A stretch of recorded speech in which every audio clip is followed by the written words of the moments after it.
Convido-os a abrir a palavra de Deus no Evangelho de Mateus. Evangelho de Mateus, capítulo 28. Mateus, capítulo 28. Estou usando essa parte das Escrituras nessa noite, meus irmãos, escolhida exatamente porque nós estamos neste mês falando sobre isso e não poderíamos deixar de mencionar o aspecto da grande responsabilidade que o Senhor Jesus deixou, e é uma responsabilidade mesmo, uma grande responsabilidade mesmo, a responsabilidade de vivermos pelos ensinos dele. E esta parte das Escrituras fala sobre isso. O tema nessa noite é justamente a grande comissão. É a grande responsabilidade que temos e como nós encaramos esta responsabilidade. E, obviamente, é um texto muito estudado, muito abordado, exaustivamente pregado, mas ainda assim eu ousei voltar a esse texto e pensar novamente neste texto, a grande comissão de Mateus 28, versículos 18 a 20, porque eu quero ter em perspectiva nessa noite duas situações. A primeira situação é a grande comissão para os que a praticam, para os que a cumprem, para os que a executam. A grande comissão na perspectiva daqueles que, como eu e muitos outros, foram alcançados há muito tempo. Eu fui alcançado em 1996. Em 1996, a grande comissão foi executada na minha vida. Ela chegou pela voz audível, pelo abrir, pelo folhear das Escrituras. Ela chegou na minha casa e pessoas leram as Escrituras, falaram comigo. Eu ouvia, ainda que sem entender. Eu percebia não só a leitura de um texto bíblico, mas percebi o que aquela pessoa estava fazendo ali, o tempo que ela dedicava, de onde ela vinha, por que ela estava fazendo aquilo comigo, por que não estava cuidando dos seus interesses, talvez, por que não estava assistindo o seu jogo de futebol, sua novela, por que não estava fazendo as coisas que lhe dão prazer, por que ela estava ali fazendo discipulado comigo. Naquele momento, eu não entendia essas coisas. Depois, com o passar do tempo, eu fui entendendo, fazendo sempre avaliações, voltando ao passado, tentando entender o que aconteceu na minha vida. E dá para entender hoje, aquela pessoa sentia mais prazer, mais satisfação, mais alegria em fazer aquilo comigo, em ler as Escrituras comigo, em falar a mim que eu era um pecador, que necessitava da graça de Deus. Tá bom, mas junto com essa palavra dura, você é pecador, vinha todo o amor de Deus, mas Deus ama pecadores. Deus enviou o seu Filho para pecadores. Deus enviou o seu Filho para que pecadores pudessem viver como filhos. Eu fui entendendo essas coisas. Essa é a perspectiva do que executa a grande comissão. Eu fui entender com o passar do tempo que não tem satisfação maior na vida de um cristão, não tem satisfação maior na vida de um cristão do que gerar, do que ter filhos na fé. A Igreja Presbiteriana de Santo Amaro sempre tem muitos filhos, estou pensando aqui na maneira genética, muitos filhos agora mesmo. Nós estamos orando por irmãzinhas nossas grávidas, com filhas no ventre. E hoje, um pouquinho antes de subir aqui para ministrar a palavra de Deus, eu conversava com o Lucas, que estava aqui ministrando o louvor, e a sua esposa Samuel está grávida. Ele falou para mim, veio no gabinete e falou para mim: pastor, ficamos sabendo, é a Esther que vem. Uau, olha a igreja, que viu a Samuel, a menininha, não é? Ribeiro e tantos outros irmãos. A Samuel um dia foi uma criancinha aqui. E agora o seu marido diz: a Esther, nossa filha, está vindo. E aí eu disse para o Lucão ali: sabe, Lucas, quando ela vier, quando tu a vires caminhando por esses lugares, Tu vai entender coisas que agora só tem como perceber pelo exemplo, mas por hipótese. Mas chegará o dia que essa plenitude, essa satisfação será vivida na íntegra, olhando ali para a sua filha e tantos outros. E isso não quer dizer só porque gera, isso pode ser quando adota um filho, isso pode ser quando vive essa paternidade ou essa maternidade com um sobrinho, às vezes. É esse sentimento de olhar para aquela criança que está ali e poder de alguma forma ser útil, poder ser exemplo, poder ser alguma maneira que Deus tem de contribuir com a sua vida. E quando eu olho para isso, eu faço essa transposição para o prazer, a alegria, a plenitude que sente um pai na fé de alguém. Meus irmãos, eu começo introdutoriamente falando que tem os dois lados isso. Tem quem já viveu e vive e sente e ama tudo isso porque sabe que está dentro de um grande e maravilhoso projeto cósmico redentivo. Mas obviamente também tem quem não sente, também tem quem não vive, também tem quem não se importa com isso. Eu respeito essas coisas, mas eu preciso pontuar que a orientação de Jesus foi que nós tivéssemos filhos na fé. Então, quando eu olho lá atrás e vejo que alguém executou a grande comissão na minha vida, eu lembro daquelas pessoas, homens idosos, homens com filhos para cuidar, outros mais novos, como meu irmão que fez discipulado comigo, 5 anos mais novo do que eu, converteu-se antes, levou o evangelho à nossa casa e nos ensinou as escrituras na nossa casa. Ah, meus irmãos, isso não é um conto. Isso não é uma história da Disney. Isso não é alguma obra épica. Não é. Isso não é algo que nós inventemos, criemos para, de alguma forma, termos uma agenda, termos alguma coisa para fazer. Não, isso não é. Isso não é. Isso é a grande comissão sendo executada por pessoas. Depois, com o passar do tempo, pensando na nossa família, veio o nosso irmão mais novinho, o Geimar, poder de alguma maneira receber isso dentro de casa. Hoje o Geimar está casado. Daqui a pouco eles terão filhos. Daqui a pouco, sabe, a grande comissão vai sendo executada de um em um, e ela vai chegando àqueles a quem o Senhor quer que ela chegue. Então a grande comissão, ela não é só uma das instruções que Deus disse, que Jesus falou, ela não é só uma das orientações. A grande comissão é algo que só quem pratica sabe, sente, compreende o que é ser um pai na fé de alguém. Agora tem a outra perspectiva, e é a perspectiva do novo, é a perspectiva daquele que, por exemplo, numa noite de domingo, vem a uma igreja como a nossa, ou a muitas outras igrejas. E quando ele ouve grande comissão, a grande comissão, a perspectiva para ele não é a de ele ser, neste momento, o comissionado para fazer alguma coisa. É a perspectiva de receber. A perspectiva de alguém que entra por uma dessas portas, ele chega aqui, ele começa a ouvir a palavra, às vezes é um na casa, às vezes é a família, às vezes é marido, esposa e filhos. E quando eles chegam aqui, vão descobrindo coisas que não tinham a menor ideia que poderiam acontecer, como por exemplo, fazer novas amizades, mas novas amizades se faz frequentando um clube. É ter um hábito saudável, um hábito bom, um hábito que não tem a ver com vícios, que não tem a ver com desvios. O hábito de ir para uma igreja, porque igreja é alguma coisa do bem, sempre deve ser.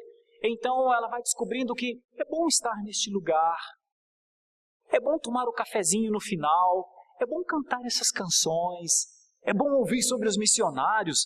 Neste mês, Japão, Guiné-Bissau, também Timor-Leste logo a seguir, e Senegal, tudo isso faz bem, e é uma coisa legal. Mas mais coisas ele, ela ou eles descobrirão. Descobrirão que se quiserem conhecer mais da palavra, tem pessoas aqui para dizer, eu posso lhe ajudar. Eu posso ir na sua casa. Eu posso marcar um dia contigo na sala do seu trabalho, na praça de alimentação de um shopping. Eu posso ler as Escrituras com você. Eu posso contribuir com você. Eu posso dizer aquilo que já disseram a mim, talvez no dia que eu entrei neste lugar. Então, a grande comissão em duas perspectivas. A perspectiva do que a executa e a perspectiva do beneficiário da grande comissão. Numa igreja reformada como a nossa, nós temos sempre de levar em conta essas duas perspectivas. Porque nós temos aqui aqueles que já viveram, como eu disse, como eu, desde 1996, outros muito antes de mim. E aqueles que estão neste momento vivendo a maravilhosa experiência de estarem conhecendo um mundo novo. De estarem conhecendo um mundo que até então talvez não lhe parecesse nem real. Não lhe parecesse uma coisa necessária. Talvez estejam conhecendo um mundo que até então fosse uma coisa muito virtual. Afinal de contas, todos dizem que todos os caminhos levam a Deus. Afinal de contas, todos dizem que não importa, na última hora Deus vai salvar a todos. Afinal de contas, todos dizem que o que importa é viver o aqui e o agora e não se preocupar com o amanhã, porque o amanhã, o que é o amanhã? Será que há mesmo vida após a morte? Ora, todos nós nos acostumamos a ouvir essas conversas quando se fala de religião. Mas de repente alguém entra por uma dessas portas, se assenta em um desses bancos, ouve as Escrituras, começa a olhar para as Escrituras e vê, peraí, tem sentido, isso tem sentido. Peraí, eu posso estar incluído nessa mensagem, peraí, eu posso estar incluído nessa comissão. E então começa a conhecer mais, começa a entender mais. Sabe o que vai acontecer? Num tempo que é o tempo de Deus, que nós não sabemos quando isso acontece, como isso acontece, mas no tempo de Deus, quando eu estiver aqui dizendo, Igreja Presbiteriana de Santo Amaro, nós estamos precisando de discipuladores. Como nós neste momento estamos precisando de discipuladores, o seminarista Geimar coordena um grupo de mais de 20 discipuladores, que discipula pessoas novas, que estão chegando, que estão nos conhecendo, que estão querendo entender mais as coisas profundamente espirituais das Escrituras. Sabe o que vai acontecer? Daqui a pouco esses novos, de 1 ano, 2 anos, quando eu falar assim, preciso de discipuladores, eles vão levantar as suas mãos, vão dizer, eu estou aqui, conta comigo, o que eu posso fazer?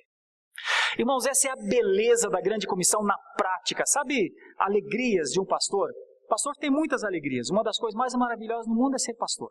E eu digo isso com toda a verdade, uma das alegrias do pastorado é ver o povo de Deus envolvido com o Senhor, e envolvido com o discipulado, com a propagação do Evangelho.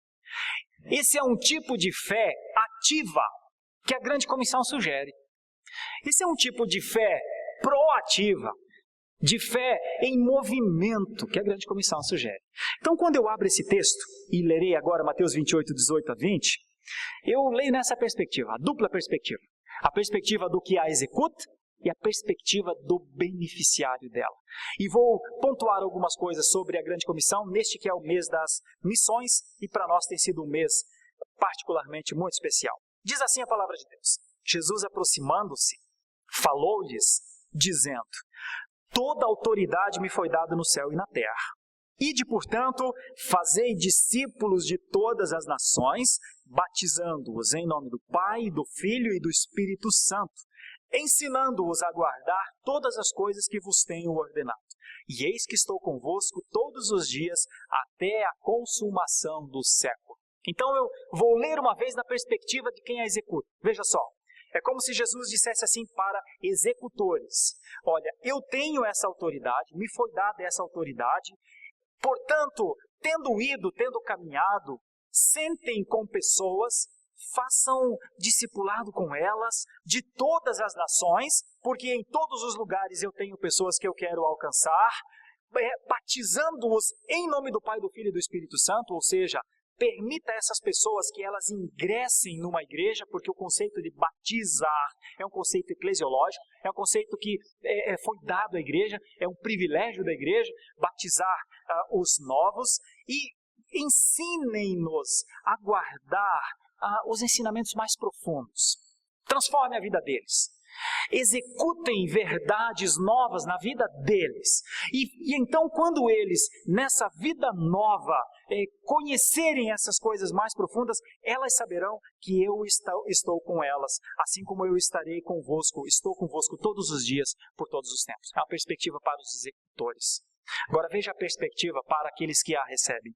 É como se Jesus dissesse assim: na caminhada de vocês, vocês vão descobrir que eu é que tenho o poder. Vocês ainda são muito novos, vocês ainda estão dando os primeiros passos, mas conforme vocês forem andando, vocês vão descobrir quem é que manda nesse mundo. Vocês vão descobrir. Até então, talvez não. Talvez vocês pensem que quem manda no mundo é o presidente do país mais poderoso do mundo. Talvez até esse momento vocês pensem que quem manda no mundo são as forças organizacionais, as grandes empresas. Talvez vocês pensem que quem manda no mundo é o potencial financeiro que as pessoas têm. Talvez vocês pensem muitas coisas. Mas vocês vão descobrir quem é que manda no mundo. E vocês vão descobrir que sou eu que mando no mundo. Bom, nessa perspectiva do beneficiário da grande comissão, é como se a expressão fosse eu estou transportando isso, duplicando as perspectivas. É como se Jesus dissesse: aprendam a ser discípulos, se deixem ser discípulos. Aprendam, mas não ser aluno. Compreendam que essa pessoa que está com você, falando do Evangelho com você, é alguém que eu já chamei antes. É alguém que eu já instruí antes. É alguém que eu já capacitei antes. Você pode seguir essa pessoa. Você pode ouvir o que ela está falando. Você pode olhar para a sua vida. E o que ela está fazendo não é só falar, é viver alguma coisa que eu dei antes para ela. Então você vai entender o que é um discípulo. Por isso, nesse momento, quando isso acontecer, batize-se. Ingresse. Porque esse que fez discipulado com você, que está fazendo com discipulado contigo, já fez antes. E atrás dele tem uma igreja, e atrás dele tem várias igrejas, e atrás dessas igrejas tem um povo. É o meu povo, é o teu povo, que nós cantamos aqui. A perspectiva do beneficiário da grande comissão. Quando você for batizado para Deus, para o Filho, para o Espírito Santo, no nome de Deus, no nome do Senhor Jesus Cristo e no nome do Espírito Santo de Deus, você já será marcado, selado, ninguém mais tocará em você. Você é meu, será para todo sempre meu. Eu te alcancei desde a eternidade. Você vai compreender que a grande comissão chegou até você porque você sempre foi meu. Puxa, é uma boa perspectiva do novo que está achegando.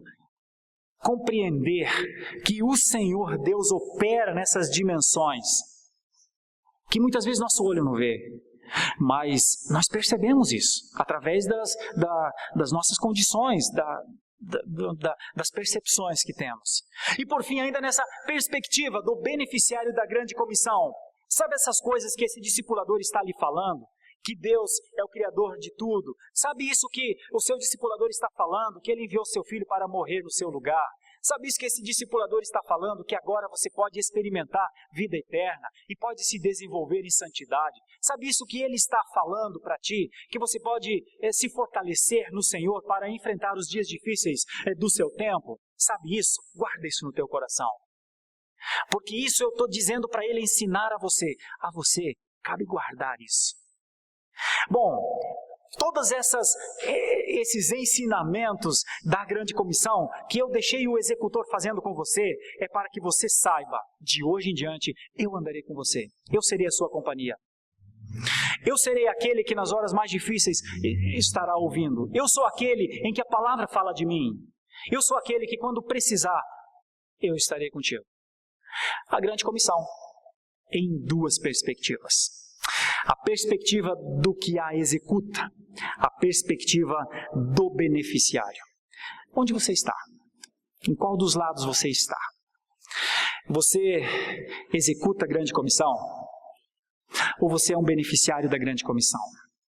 Eu quero pensar nesse estudo a partir de pelo menos 5 ideias básicas. Eu quero pensar em quem é o grande causador da grande comissão. Qual é a autoridade, ou quem é a autoridade da grande comissão? Eu quero pensar na instrução da grande comissão. O que é para fazer mesmo? O que é para desempenhar? O que é para executar de verdade? Eu quero pensar no alcance da grande comissão. Afinal de contas, por que é que tem essa expressão todas as nações? Eu quero pensar com vocês na forma. Como é que se faz discipulado? Como é que se senta com alguém para instruir?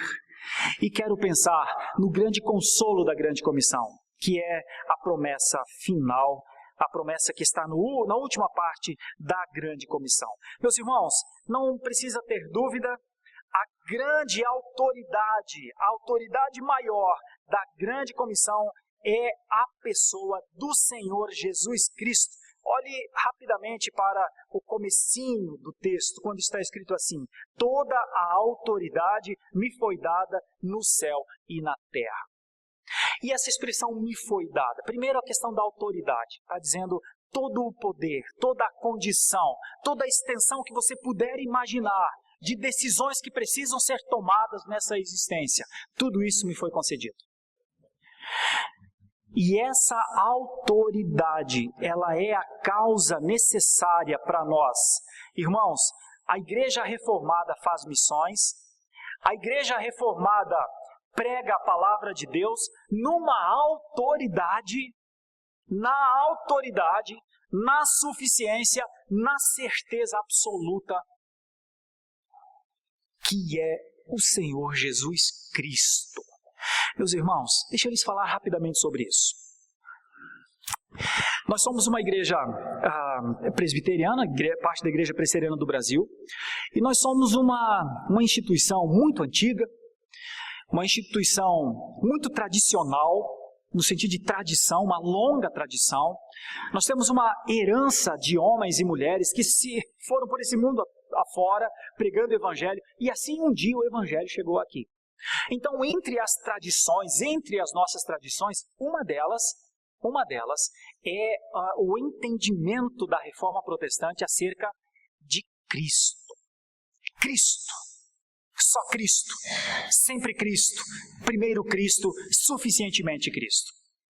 Então, nos dias atuais, nós temos recebido irmãos e irmãs, às vezes de outras instituições, de outras denominações, que em algum momento dizem: ei, eu quero seguir essa linha de raciocínio teológico, eu quero seguir esse entendimento que nós chamamos de teologia reformada, eu quero experimentar, entender, compreender mais isso. Pois bem, todos aqueles que se achegarem, de qualquer instituição que for, uma coisa eles encontrarão aqui: uma pregação cristocêntrica, uma pregação cristológica, uma pregação que, se em algum momento um pregador vier a esse púlpito e falar que você precisa de Cristo e mais alguma coisa, desconsidere.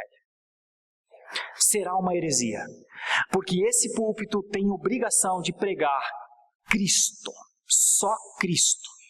Então, também, se alguém em algum momento chega a uma igreja como a nossa, porque eu estou falando na perspectiva do executor da grande comissão, e na execução da grande comissão, nós temos que pregar Cristo, porque a Escritura diz: toda a autoridade me foi dada, ou seja, tudo está em torno da pessoa e da obra de Jesus Cristo. Deus deu isso ao seu Filho.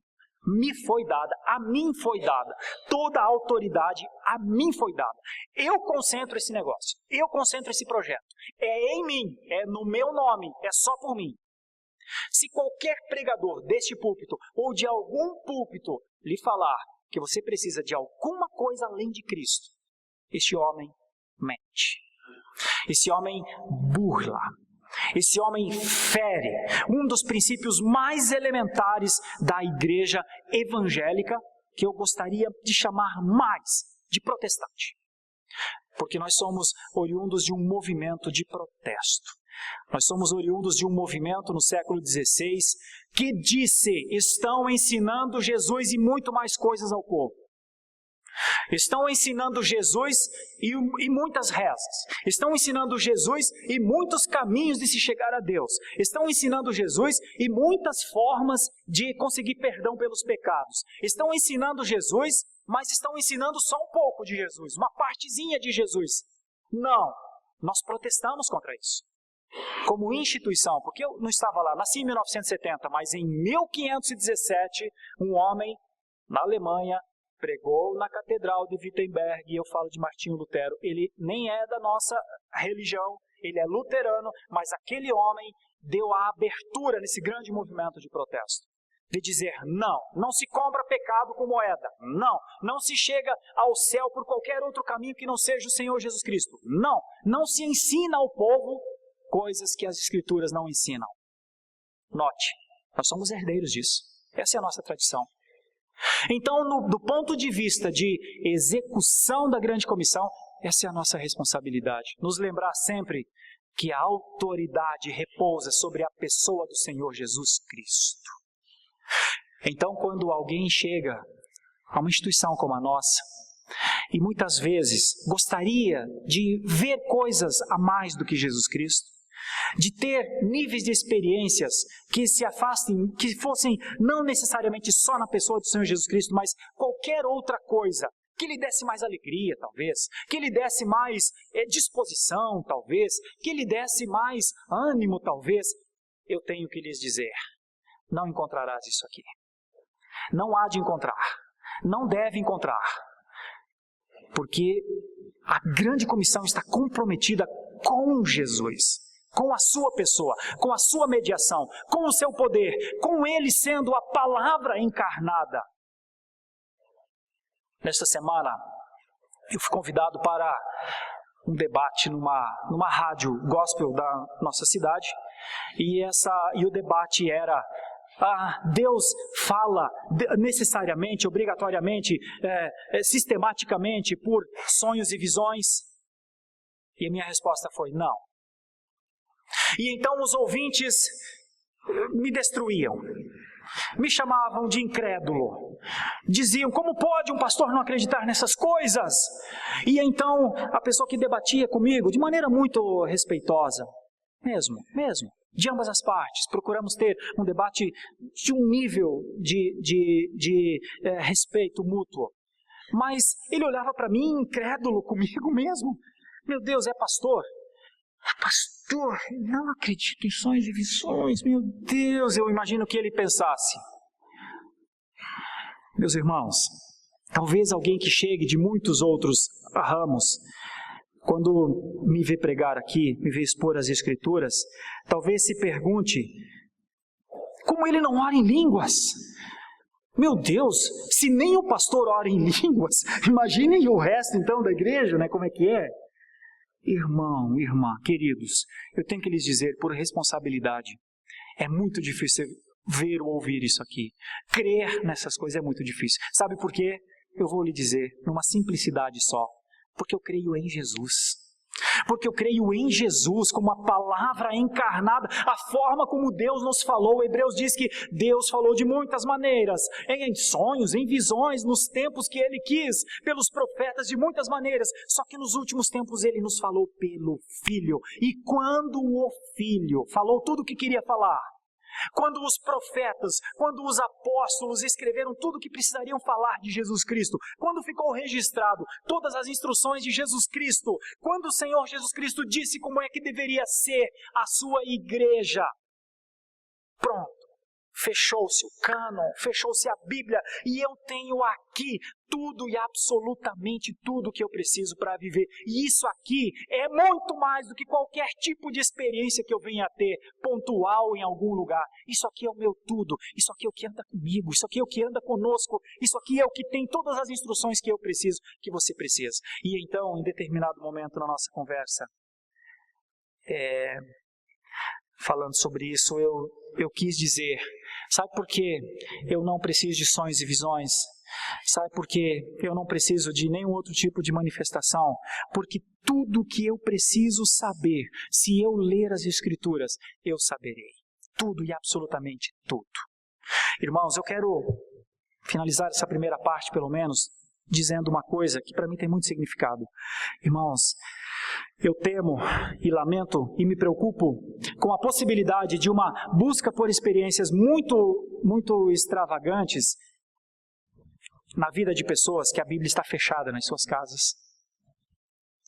Viu? Bíblia aberta na casa de alguém, mas não aberta num salmo protetor, não aberta de uma maneira que ela fique lá achando por estar aberta vai fazer alguma coisa. Eu estou falando do folhear das Escrituras, estou falando do lê-la, estou falando de olhar o que um salmo diz, de olhar o que o Evangelho diz, de me preocupar com a instrução que ela tem para mim, de olhar e querer encontrar Jesus Cristo nas Escrituras. Eu estou falando disso, estou falando que essa é a autoridade que Jesus disse, é minha. Quem quiser me conhecer pelas Escrituras, me conhecerá e viverá, e não dependerá de absolutamente mais nada além disso. Só há um mediador, a Escritura diz.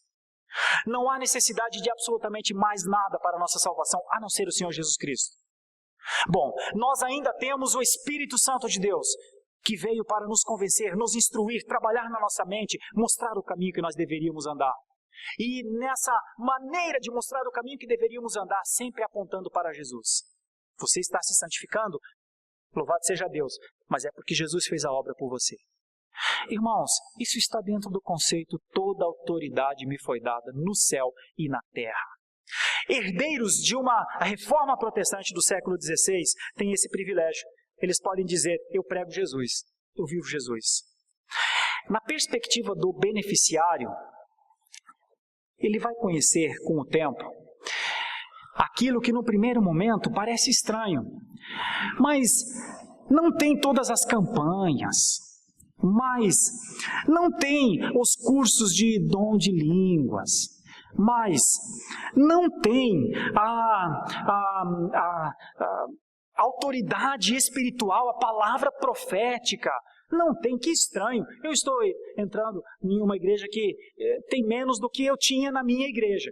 Mas deixa eu lhe dizer com muita simplicidade, no futuro você descobrirá que Jesus é muito mais do que a maioria das coisas que se praticam nas muitas igrejas dos nossos dias, com todo o respeito. A questão fundamental é, Jesus é suficiente? Jesus chega, Jesus é o meu Senhor, o meu Redentor, o meu Salvador, aquele que é o meu alimento, é a minha água, é a porta, é o meu pastor. Se Ele é, pronto, temos tudo. Se Ele não for, talvez teríamos de procurar outras coisas e outras experiências. A grande comissão tem essa perspectiva inicial. A autoridade do Senhor Jesus Cristo é a sua pessoa mesmo. Mas aí, logo a seguir, nós temos a outra ideia do texto, que é ide, portanto, Ide, portanto, e fazei discípulos. Eu olho para esse texto das Escrituras, irmãos, e vejo que este imperativo, essa ordem, ela não é o ir. Olhando para a nossa Bíblia em português, parece que é o ir. Ide por todo mundo. Ande por todo mundo, vá para todo mundo. Mas a grande instrução mesmo, ela é o fazer discípulo, é o discipulado. A questão que deve ser levantada para todos os servos do Senhor Jesus Cristo é, eu estou fazendo discípulos de Jesus? Eu estou sendo bússola na vida de alguém? Sem dúvida nenhuma que para fazer discípulo é necessário ir onde os perdidos estão, obviamente. Mas o que é ressaltado pelo Senhor Jesus Cristo, e o que é indispensável mesmo, é o chamado discipulado. Então, me permitam novamente abordar essa ideia. Igreja Presbiteriana de Santo Amaro. E aqueles que nos ouvem, nos assistirão pelos nossos canais de mídia. A Igreja Reformada tem um compromisso com o discipulado. A Igreja Reformada tem um compromisso com o 1 a 1, com a leitura das Escrituras, com ensinar os mais novos. Isso é um compromisso, meus irmãos. Esse é um compromisso entendido pelos reformadores. A Igreja Reformada, ela tem um dever, e quando a gente fala de dever, dá uma impressão que é uma coisa que a gente não queria fazer e a gente gostaria de ser só espontâneo. Pois deixa eu lhe falar, com muita simplicidade, com muita humildade diante de Deus. Fazer discípulo é meu dever. Mas eu não gosto, faz sem gostar. Mas não é a minha, não é o meu talento maior, faz sem ter talento. Mas eu gosto de outras coisas, ok? Continue a gostar de todas as outras coisas, mas faz discípulo, viu? Porque enquanto eu esperar a espontaneidade, o gosto, alguma coisa mais, irmãos, esse é um misticismo do discipulado, isso nunca vai acontecer. Ninguém de nós vai gostar, amar, apaixonadamente fazer isso. Sabe por quê? Porque é difícil fazer discipulado. Porque implica negar minha agenda. Implica dizer, vou abrir mão disso para fazer aquilo. Implica, muitas vezes, correr o risco, sair de noite numa rua, numa cidade perigosa como a nossa. Implica, depois de um dia de cansaço, de trabalho, falar, não, mas ele precisa, ela precisa. Eu faço isso por ele, por ela. Quem está esperando espontaneidade jamais será um discipulador. Eu não acredito. Mas aí é um ponto para pensar. A grande comissão é um convite à espontaneidade ou é um convite à obediência? A grande comissão é uma prescrição de vida ou é uma instrução ou é uma sugestão? Meu irmão, com toda a responsabilidade que eu tenho diante das Escrituras, a grande comissão não é uma sugestão. A grande comissão é, faz o seu discípulo, cuida da sua pessoa. A grande comissão é, leia a sua Escritura que você conhece, propague a fé que você tem. A grande comissão é, faça isso agora, faça já. Pense já em quem é a pessoa que você pode abrir as Escrituras e ensinar. A grande comissão é isso.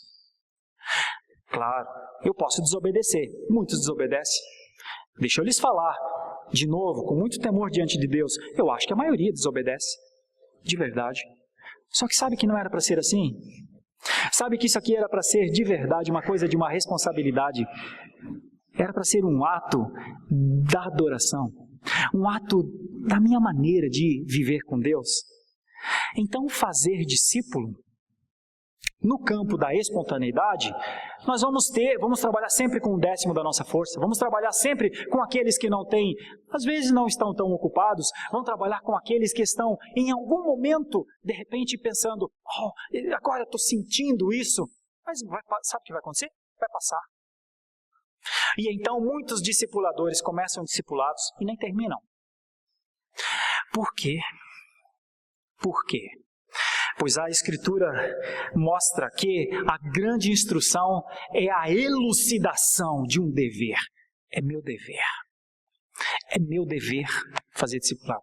Não é que me faz bem. Não, é meu dever.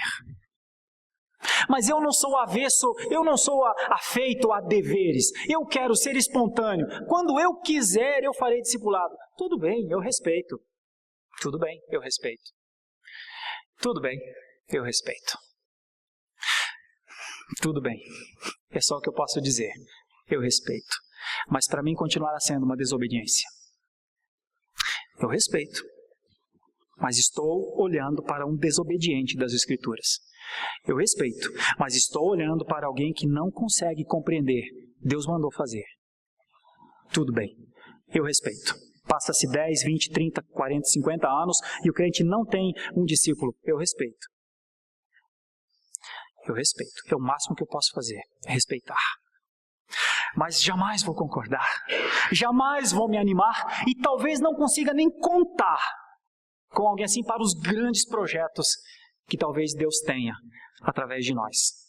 Porque não consigo visualizar muitos outros projetos sem passar pelo discipulado.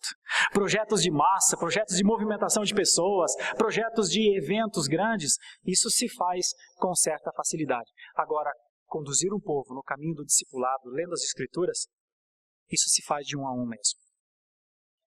Por isso as Escrituras dizem, tendo ido, caminhando na sua vida, vá você e o seu discípulo, fazei discípulos. Se não der para fazer discípulos, tudo bem, pessoas vão respeitar, pessoas vão, de alguma maneira, procurar entender. As justificativas, nós aceitamos, todos aceitamos, os líderes aceitam, tudo certo. Só que enquanto isso, um novo que chega pela porta não terá o seu discipulado. Enquanto isso, alguém que está na nossa família, que está no nosso círculo de amizades, que precisaria ser encaminhado às Escrituras, não terá. Enquanto isso, Deus, que na sua majestade enorme, na sua sabedoria infinita, coloca pessoas problemáticas do nosso lado para que nós sejamos luz, sal, alimento, água, essa pessoa não terá. É isso que eu e você fazemos contra os nossos amigos quando não fazemos discipulado com eles. O que eles mais precisam, nós não damos. Não, mas eu sou camarada, eu sou legal, a gente vive bem no trabalho, a gente fala sobre família, a gente fala sobre time de futebol, a gente fala sobre economia, a gente fala sobre todas essas coisas, a gente convive bem. Eu digo para você, tudo isso passa, nada disso tem nenhum significado na vida de ninguém. O único significado na vida de alguém que está do seu lado, você sendo um cristão, um reformado, é a água da vida. O único significativo é a possibilidade que ele tem de vida eterna. O único significado é a possibilidade de ele se encontrar com a graça redentiva. De um dia lá no céu, você olhar para essa pessoa e vê-lo lá. No dia em que você for chamado para o seu funeral, talvez você olhar para aquela pessoa ali naquele caixão e pensar, Deus me usou e eu falei do evangelho para ele ou para ela. Está entendendo? Quero dizer com isso que a ordem é essa.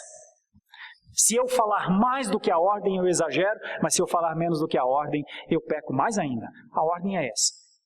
Tendo ido, vá com seu discípulo. Não, mas eu não tenho discípulo. Bom, foi isso que a mulher disse a Jesus no poço de Jacó. Traga o seu marido, mas eu não tenho marido. Jesus falou, eu sei que você não tem, filha. Eu sei como você tem vivido, filha. Você está entendendo? Indo, porém, fazer discípulos. Se não tiver o discípulo, tudo bem. Mas alguma coisa sempre estará faltando na vida de um cristão reformado, quando ele não tem um discípulo, quando ele não faz um discípulo.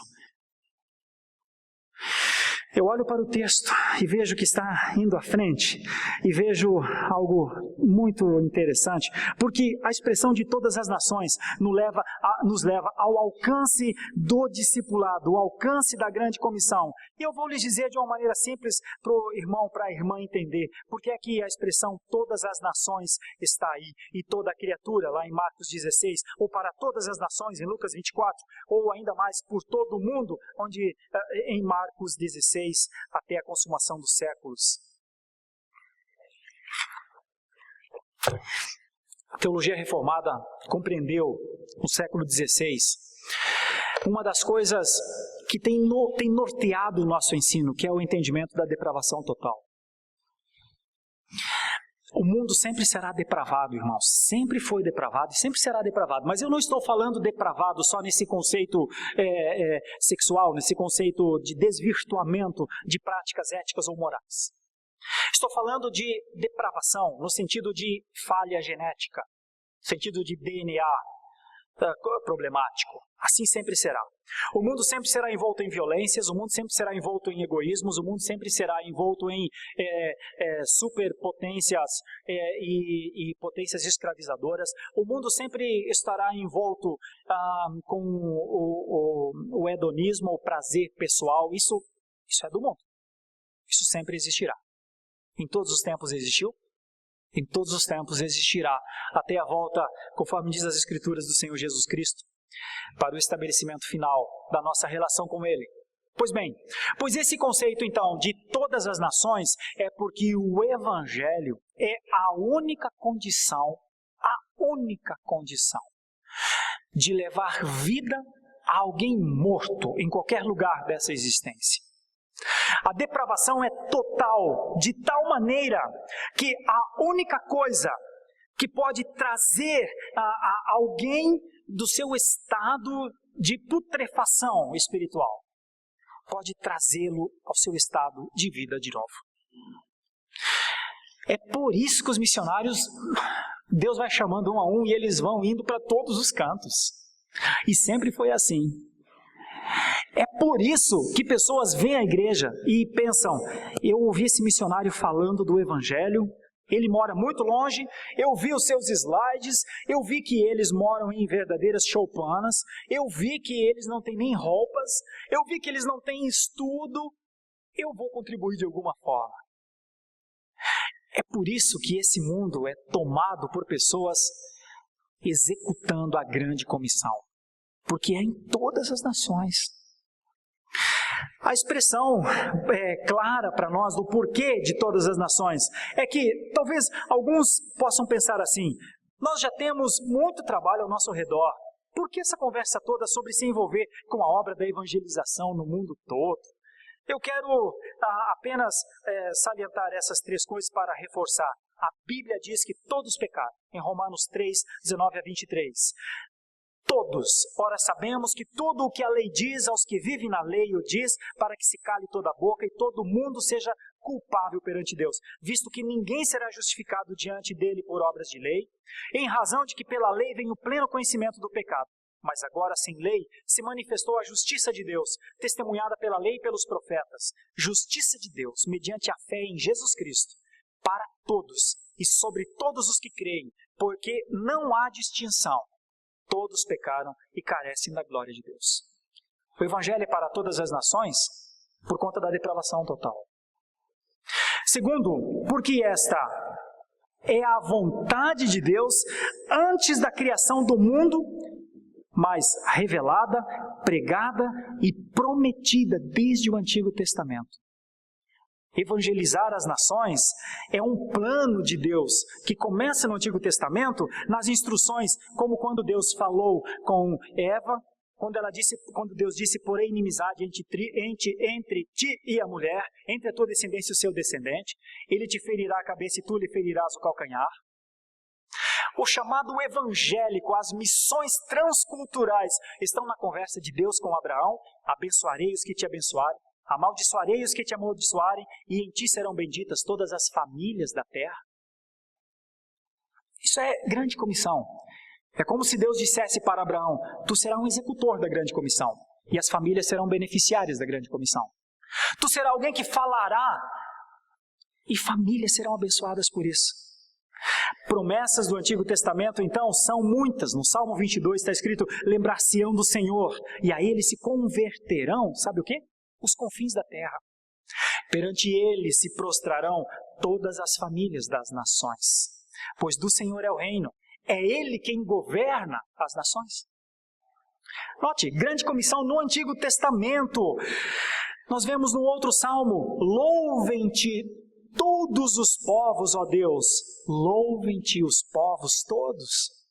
Nós vemos nas instruções do Antigo Testamento, como por exemplo, a instrução de cântico: cantai ao Senhor todas as terras, proclamai a sua salvação dia após dia, anunciai entre as nações a sua glória, entre todos os povos a sua maravilha ou as suas maravilhas. A grande comissão, ela vem desde muito tempo, meus irmãos, e uma das mais maravilhosas que eu acho é: tremei diante dele todas as terras, dizei entre as nações, reina o Senhor. Ele firmou o mundo para que não se abale e julga os povos com equidade. Grande comissão, meus irmãos, isso é plano de Deus, que pessoas falassem dele pelo mundo afora. Louvado seja Deus porque pessoas têm feito isso. Louvado seja Deus porque pessoas têm ouvido isso. Sabe, pessoas só ouvirão do Evangelho quando alguém se levantar para pregar do Evangelho. E em terceiro lugar, ainda, se estas razões não nos convencessem de nos envolver na evangelização de todas as nações, nós teríamos de lembrar da ordem de Jesus. Se não tivéssemos nada no Antigo Testamento, se tivéssemos só essa ordem, isso nos levaria a pensar: ponto final, o Senhor disse para fazer. Por isso, meus irmãos, teríamos nós, uma pergunta só, teríamos nós o direito de alimentar algum pensamento ou alguma atitude que se oponha à ordem de Jesus? Os irmãos acham que é razoável da nossa parte falar: eu não vou fazer discípulo, eu não vou fazer discipulado? Eu digo aos irmãos, eu acho que não é. Sabe por quê? Porque nem você, nem eu queremos ser achados em rebelião contra Deus, queremos? Às vezes ficamos em rebelião contra Deus, ficamos. Mas a palavra nos ajusta o foco novamente. A palavra nos leva de volta. Sabe o que eu espero falando sobre a grande comissão numa igreja reformada como a nossa? De verdade, em nome de Jesus. E aqueles que me conhecem um pouquinho mais sabem que eu falo com toda a verdade do meu coração. É que cada um de nós fizesse discipulado com alguém. Do mais velho ao que já se sente com alguma condição. Sabe por quê, filho, filha, irmão, irmã? Porque Deus tem mandado gente e elas entram por essas portas mais e mais, todos os domingos. Talvez tenhamos, eu não sei, talvez queime a língua brincando com você, talvez tenhamos gente nova hoje à noite aqui na igreja que precise de discipulado. Talvez não. Mas via de regra, Deus tem mandado por essas portas mais e mais famílias. Mais e mais famílias. Talvez porque Ele queira cumprir o que disse a Abraão, irmão. E aí vai nos encontrar assim. E vai nos encontrar dizendo, eu não posso, eu não gosto, eu estou esperando a minha espontaneidade. Por favor, não faz isso com você mesmo. Não faz isso com a sua fé. Não faz isso com a sua caminhada. Não faz isso com a história da redenção aplicada à sua vida. Não faz isso com você, com a sua adoração, com o seu compromisso. A mim como pastor, irmão, você não deve nada. A mim se justifica tranquilamente. Não tenho tempo. Estou doente. Não tenho recurso. A mim se justifica em paz. Em paz. A gente continua amigo. Eu respeito. Lembra que eu disse antes? Mas, irmão, a minha orientação como pastor é dizer, não faz isso com a sua caminhada de fé. Nós estamos no mês das missões. Eu e você não iremos para Dakar, no Senegal, possivelmente. Eu e você não iremos para Bissau, na Guiné. Eu e você talvez não iremos para o Timor-Leste. Não iremos para Santo Domingo. Não iremos para a África Setentrional. Talvez nós não iremos para a China, para Angola. Nós não iremos para a Escandinávia. Nós provavelmente viveremos aqui em São Paulo, onde estamos, até morrermos. Só que isso não é justificativa para não fazer discipulado. Isso não é, realmente não é. Então eu quero lhe convidar a refletir em nome de Jesus, com muito amor, em nome de Jesus. Onde está o seu discípulo? Se você lembra dele, tem nome, ele tem endereço, ele tem telefone, caminha com ele, anda com ele. Se você não tem alguém para fazer discipulado, em nome de Jesus, reconsidera, por que será que isso não aconteceu? Porque a ordem é, e eu tenho que dizer para você que a ordem é. E depois, com essa expressão mundial. A outra ideia da grande comissão é a forma, né? A maneira, como é que a gente faz isso. E o caminho é o do ensino. Deus abre o coração das pessoas. Eu tenho em mente uma passagem agora de Atos, que é quando Paulo chegou a Filipos e ele queria ir para outro lugar, mas o Espírito de Deus o levou para Filipos. E ele chegou na cidade de Filipos, e para onde iremos, né? O que vamos fazer? Como vamos falar do Evangelho aqui? E então Paulo, caminhando à beira de um rio, encontrou umas pessoas. Eram mulheres, aproximadamente 10 talvez, e estavam ali falando das coisas de Deus. Mas quando Paulo foi falar, ele não falou só das coisas de Deus, ele falou da grande coisa de Deus, do centro, do ápice da palavra encarnada, do Emanuel, do tabernacular de Deus conosco, do Deus chegar e viver em nós. Ele falou de Jesus Cristo. E a Bíblia diz que Lídia escutava. E então que Deus lhe abriu o entendimento. Quando Deus abriu o entendimento de Lídia, ela passou a ser uma pessoa ensinável. E então Paulo começou a ensinar Lídia, ensinar todas as coisas. Sabe onde terminou essa conversa? No final, entre Lídia, Paulo e Silas e aqueles que estavam com ele, ela disse, você precisa vir na minha casa. Você sabe como que essa história anda depois? Lídia, além de ser a primeira convertida na cidade de Filipos, provavelmente é a que tem o primeiro PG em Filipos. O primeiro pequeno grupo em Filipos é na casa de Lídia. Sabe para onde anda esse negócio depois? É que quando Paulo evangeliza Lídia, discipula Lídia, ensina Lídia, essa é a estratégia, fica com ela, ensina as Escrituras, sabe o que acontece logo depois? Paulo é preso. Porque Paulo é atacado por aqueles que não aceitavam Jesus Cristo. Quando Paulo está na prisão, o carcereiro se converte. Sabe quem é esse carcereiro? Provavelmente, junto com Lídia, o que vai ter o segundo PG na cidade de Filipos. Sabe como é que começou a igreja de Filipos? Com PGs. Sabe por que eu sou defensor de pequenos grupos, de grupos familiares? Porque poucas coisas são tão bíblicas quanto pequenos grupos. Ainda que a igreja tenha se perdido nesse conceito, ainda que a igreja tenha se perdido nessa metodologia, nessa prática, ainda que a igreja ache que isso são, muitos talvez achem, que isso são coisas de pentecostais, que o certo é só estar na igreja no domingo à noite no culto, ainda que pessoas pensem das maneiras mais diversas, e cabe a mim respeitar, mas o modelo mais adequado é grupo pequeno. É gente olhando um para o outro, é gente se conhecendo na casa, é gente tomando a refeição na casa, é gente intercedendo um pelo outro na casa, é gente interagindo com seus filhos enquanto os pais estão na sala, os filhos estão ali, às vezes brincando, mas às vezes estudando a palavra juntos. Olha só. Por isso eu olho para as Escrituras e vejo que a igreja começa na casa.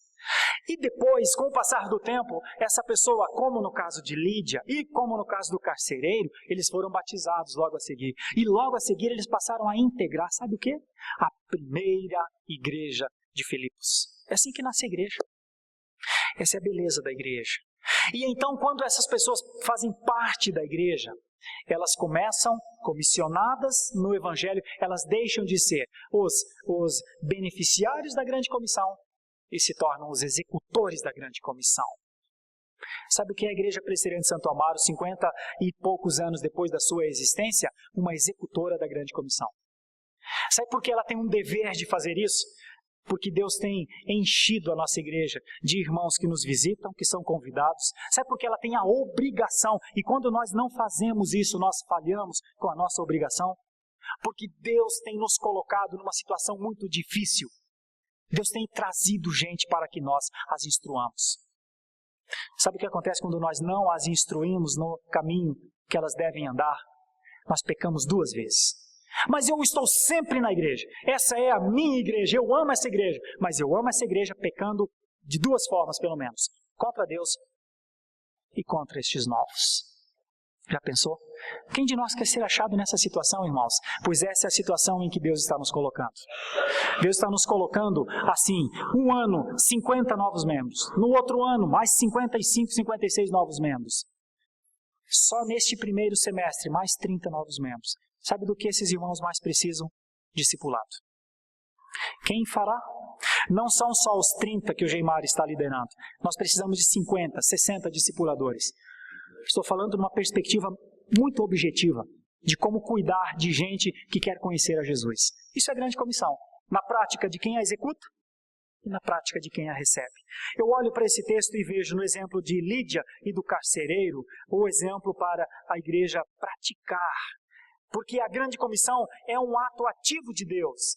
É um ato extremamente objetivo de levar pessoas para mais perto de Deus. E por fim, meus irmãos, eu concluo essa meditação nessa noite, falando da grande comissão, com o que é o consolo de Jesus para aqueles que, tanto os que executam a grande comissão, quanto os beneficiários da grande comissão. Jesus disse: eis que estou convosco todos os dias até a consumação do século. Os dias atuais são dias que muitos se perguntam, por que igreja? Por quê? Por quê? Não dá para viver sem igreja?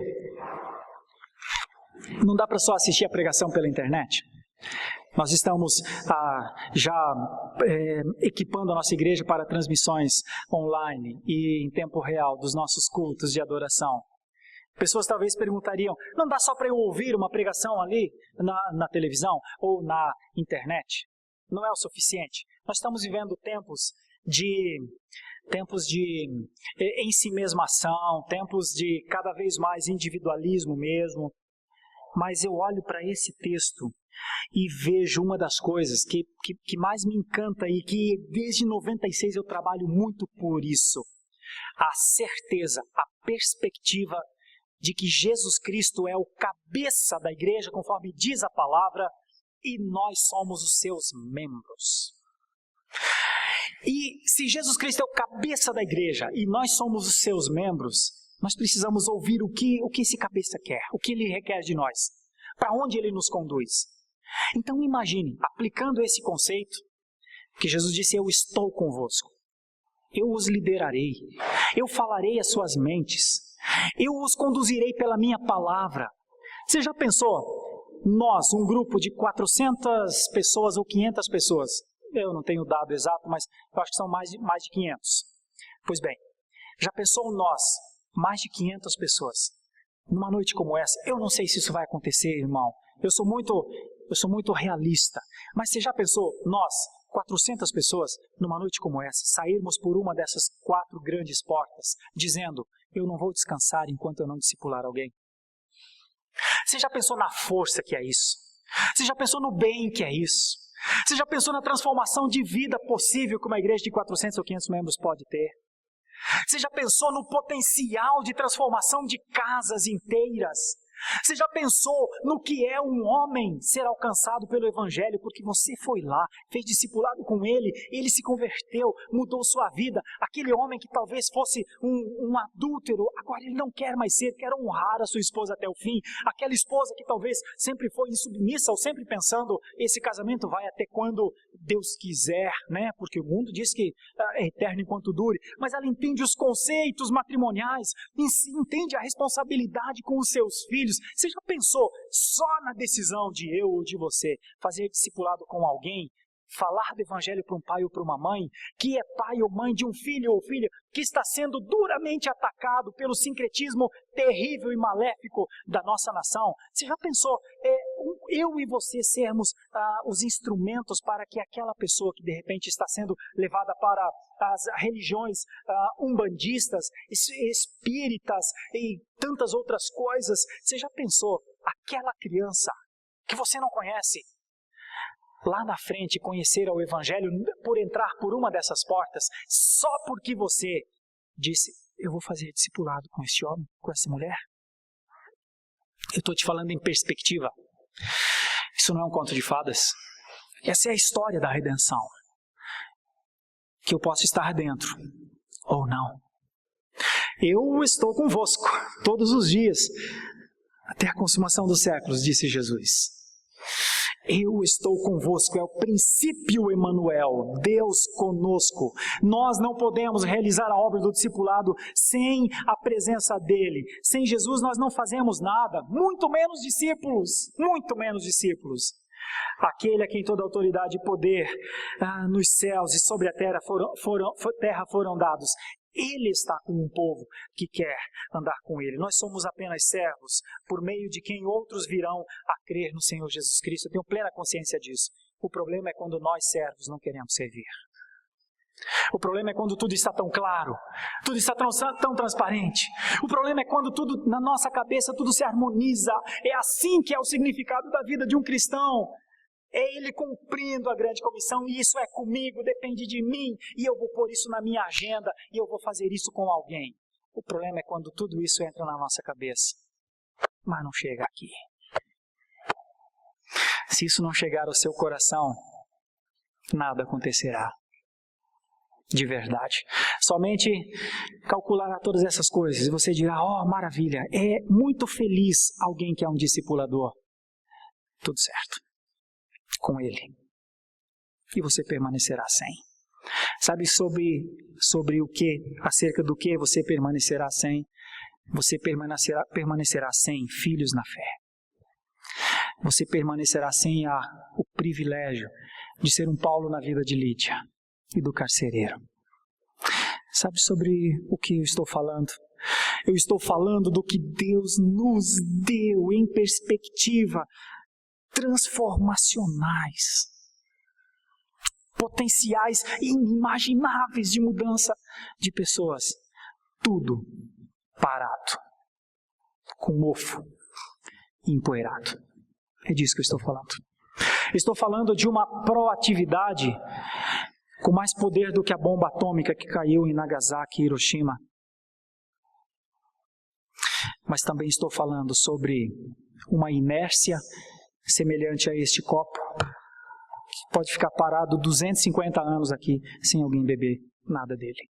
Estou falando dessas coisas. Estou falando da perspectiva do executor da grande comissão, da perspectiva do beneficiário da grande comissão. Que o Senhor fale conosco. A minha esperança como servo dessa igreja, a qual amo intensamente, a minha perspectiva é que nós não tenhamos paz em nossos corações enquanto não formos obedientes à ordem. É uma ordem, irmão. Desculpe a intensa franqueza de minha parte, é que não está dependendo da sua espontaneidade, da nossa espontaneidade. É que não está dependendo da minha vontade, do meu querer, não está dependendo do meu gosto. Está dependendo da maneira como eu quero que Deus me veja. Se Ele me verá como alguém que diz, Senhor, o Senhor mandou, eu vou fazer. Talvez eu não saiba como eu vou fazer. Ou, Senhor, eu não ligo para isso. Isso que o pastor está falando é o que ele crê. Deixa ele crer assim. Irmão, eu não perco nada com isso. Em nome de Jesus. Só sofro com isso. As Escrituras são essas. Ou elas dirigem a nossa vida, ou elas são um conto de fada, uma história. Irmãos, histórias às vezes são passageiras, efêmeras e sem razão de existir. Mas a Bíblia é a palavra encarnada que esse mundo precisa ouvir. Se eu e você não nos envolvermos com isso, talvez outros também não se envolverão. Que Deus nos ajude, nos dê graça e nos faça missionários. Que Deus nos ajude, nos dê graça e fale ao nosso coração. Aquilo que Ele quiser, obviamente, como eu imagino que Ele fale a todos os nossos corações, porque fala o meu também. Que Deus nos dê graça para encontrarmos alegria em obedecer ao Senhor, não em sentir coisas boas só com o Senhor. Porque então as duas perspectivas serão atendidas. A do executor da grande comissão e a do beneficiário da grande comissão. A do executor é quando nós nos damos as mãos e falamos uns para os outros, vamos, tem mais um impacto, tem mais uma ação social, tem mais, é no Moarama, é no Grajaú, a próxima agora nós já vamos para o acampamento dos PGs, vamos, é assim que a gente diz, vamos juntos, vamos, porque a nossa perspectiva é executar a grande comissão. Daqui a pouco os jovens vão com um ônibus cheio para Jaboticabal, mais de 45 pessoas, vamos, essa é a palavra, essa é a perspectiva dos executores da grande comissão. A perspectiva dos beneficiários é, eu estou entrando aqui e estou ouvindo o que essas pessoas estão me falando. O beneficiário precisa, em algum momento, ver você chegando e dizer a ele, posso te ajudar? Can I help you? Se estivéssemos na América, posso te ajudar? Que Deus nos ajude a isso. Senhor, meu coração treme, fica meio gélido, fica assustado diante das dimensões cósmicas da grande comissão. 96 vai longe, Senhor. Vai longe, e tão pouco tenho feito para honrar o Teu nome, engrandecer a Ti, dar exemplos públicos, dar continuidade nos processos com pessoas. 96 vai longe, o ano que eu te conheci. E tão pouco tenho feito para a Tua honra e para a Tua glória, Senhor. Eu te peço perdão, Senhor, pela ineficiência. Te peço que na Tua misericórdia, Senhor, se lembre de mim e que o Senhor ainda me dê tempo para continuar aquilo que com o passar do tempo isso também foi vindo à minha mente. O chamado a viver essa fé com intensidade, sem se preocupar muito com outras coisas. Já me preocupei muito com outras coisas, Senhor, o Senhor é a primeira testemunha disso. Mas com o passar do tempo, o Senhor esclarece as nossas mentes e tem feito isso, e eu te agradeço muito. Apesar de ainda estar muito distante de ter o entendimento pleno. Mas, Senhor, eu te agradeço porque o Senhor, em determinado momento, me mostrou que esse é o significado da vida. Ser um evangelista. Não precisava ser pastor, eu tenho consciência disso. Precisava ser um crente, um cristão. Cabe a mim ser um crente, um cristão. Cabe a mim. É responsabilidade, é meu dever. O Senhor que fez isso por mim, é meu dever poder dizer, Senhor, eis aqui um crente no Senhor, alguém que crê verdadeiramente no Senhor. E é isso só que eu precisava para ser um evangelista, um discipulador. Pai, eu te agradeço por aqueles que fizeram discipulado comigo desde os primeiros dias. Te agradeço mesmo, Senhor. Tenho em mente aqui os nomes deles, e não são poucos, são muitos. E agora quero te agradecer por aqueles que se envolvem com a obra missionária aqui no extremo da Zona Sul de São Paulo. em Santo Amaro e região, quero colocar diante de Ti os discipuladores. Aquele que está sentado neste banco nessa noite e é um discipulador. E é alguém que já dedicou 1 dia, 2 dias, 3 dias a abrir a palavra de Deus e levar alguém a crescer na fé. Quero te agradecer por estes irmãos e irmãs. Quero te agradecer por aqueles que compreendem, não por sentimento, não. Em nome de Jesus, não, Senhor. Não deixa a gente viver nesse ilusionismo. Não deixa mesmo. Mas aqueles que compreendem em nível de responsabilidade mesmo, missional. Aqueles que se sentem, que compreendem, que querem ser discipuladores. Permita no Senhor, dá no Senhor, alegra no Senhor, com a possibilidade de duplicarmos o número de discipuladores. Ajuda-nos, Senhor, a atender assim aqueles que chegam por essas portas, por honra ao Teu nome, Senhor, e depois por um compromisso com estes a quem o Senhor traz até a gente. Meu Deus, dá-nos discernimento, lucidez, verdadeiramente, apesar das nossas falhas, apesar dos pecados que temos, apesar das nossas incapacidades, apesar das nossas agendas densas, apesar dos nossos comprometimentos já, muitas vezes com o mantimento da nossa casa. Senhor, esquenta o nosso coração, aquece a nossa alma, Senhor, movimenta a nossa vida, anima, Senhor, a nossa expectativa de sermos usados poderosamente na vida dos novos que estão se achegando ou daqueles que ainda se achegarão. Senhor, alimenta a nossa fé, produz em nós frutos de justiça, produz em nós, Senhor, alegria, contentamento, faz de nós, Senhor, um povo feliz, um povo que regozija, um povo que tem motivo para dizer até aqui nos ajudou o Senhor, porque o Senhor está no nosso meio, porque o Senhor está conosco, porque o Senhor é o cabeça da nossa igreja, porque nós só somos os membros, nós obedecemos aquilo que o cérebro manda, o cérebro é o Senhor. O Senhor é o nosso pastor, nós somos as ovelhas que ouvem a sua voz. O Senhor é o meu pastor, de nada mais sentirei falta, porque eu tenho o Senhor por meu pastor. Meu Deus, meu Pai, nosso Deus, nosso Pai, faz isso em nós, eu te peço. Com o poder do Espírito Santo de Deus, aquele que pode fazer infinitamente mais em nós do que pedimos ou do que pensamos. Eu estou te pedindo isso, Senhor, nessa noite, neste mês. Revoluciona o nosso entendimento de religião. Senhor, aclara completamente a compreensão do nosso envolvimento nas coisas que realmente fazem sentido, porque somos cristãos, porque somos crentes, porque somos professos, porque fomos batizados em nome do Pai, do Filho e do Espírito Santo. É isso que eu estou te pedindo nessa noite. Meu Deus, se o Senhor não quiser atender nada disso, o Senhor é livre para não atender. Mas se o Senhor quiser, eu imagino o que poderá acontecer através das nossas vidas neste lugar. E só de imaginar, minha alma exulta, Senhor. E é por isso que eu te peço. É só isso, Senhor. Em nome de Jesus. Amém.